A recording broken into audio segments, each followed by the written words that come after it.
Hi friends, welcome to Bella Stitchery.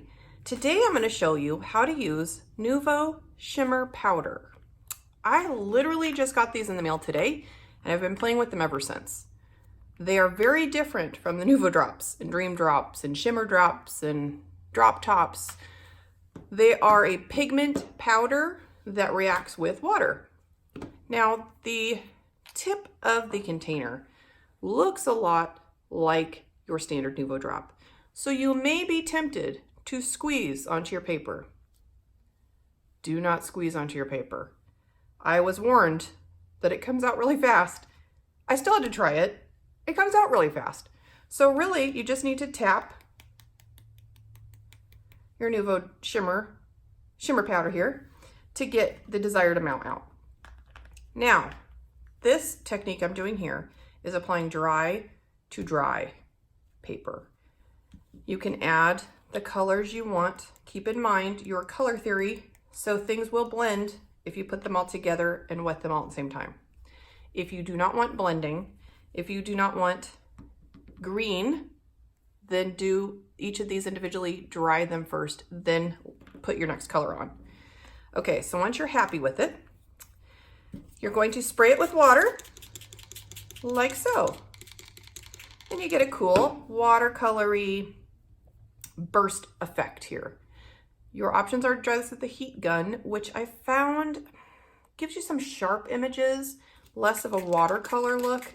I suggest letting it dry naturally, or if like me, you have no patience for that shenanigans, just blot it with paper towel. You could also add color on top once it's fairly dry, if you don't want the blend.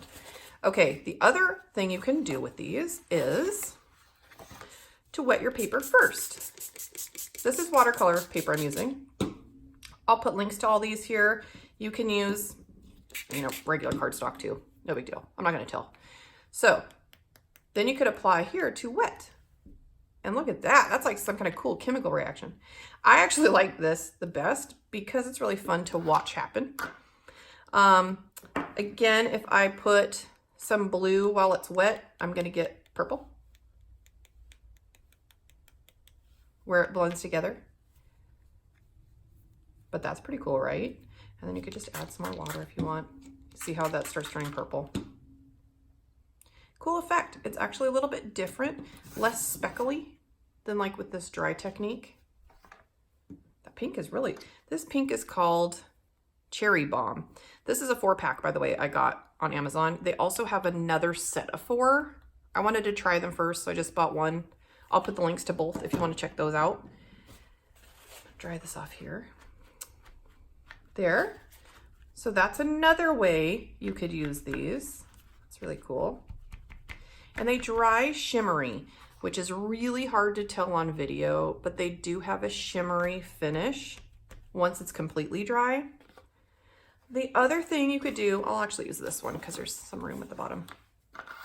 Here, I experimented with putting some dry powder into a palette here, adding water, and then you have basically a liquid ink. So if you like to do everybody likes to splatter. It's really cool on cards, really cool on scrapbook pages. That's how you could do that. You could also use this now as like just a watercolor to paint with. If you want to use like a very specific color in a certain spot on your paper, because obviously you're going to get more of a random look when you sprinkle. I like the random. I'm a random kind of person. But if you like more control, you might want to do them in a palette like that. And then you can really color in your stamped flowers, things like that, your backgrounds. So that's really it in a nutshell. I'm going to show you what I've already made because, like I said, I've had these for all of like 2 hours and I've already made stuff. That's how we do. Amazon delivery, open it. Kids, here's a snack. Let's make some cards. So let me show you what I made. Here's a card I made and I love it. Wasn't sure how it would work, having never used them before. What I did is I stamped with clear ink and a white embossing powder first. Then I applied blue and pink, which also gave me that purple. And I added several layers, blotted it, added more, blotted it, because the darker I was making my background, I found the actual stamped images were showing up whiter, better contrast, if you will. So then I just stamped it with my sentiment, put the little rhinestones on there. They're literally still wet because that's how recently I made this. And then this too, I tried. This is a Prima stamp, which I love, but I'm not sure if I love how it turned out. That's why we play, right? I just don't know if her face kind of got lost. See that? The flowers look nice, the roses. As you can see, there's some green here. Again, that's from just mixing while it was wet.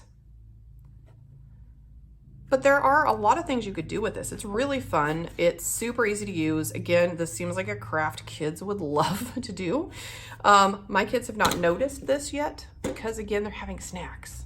So for now, I have full bottles to do some other things. So leave me a comment if you will. I would love to hear if there's other techniques you would like to learn. Do you want me to do a card video and show you kind of the whole step-by-step here?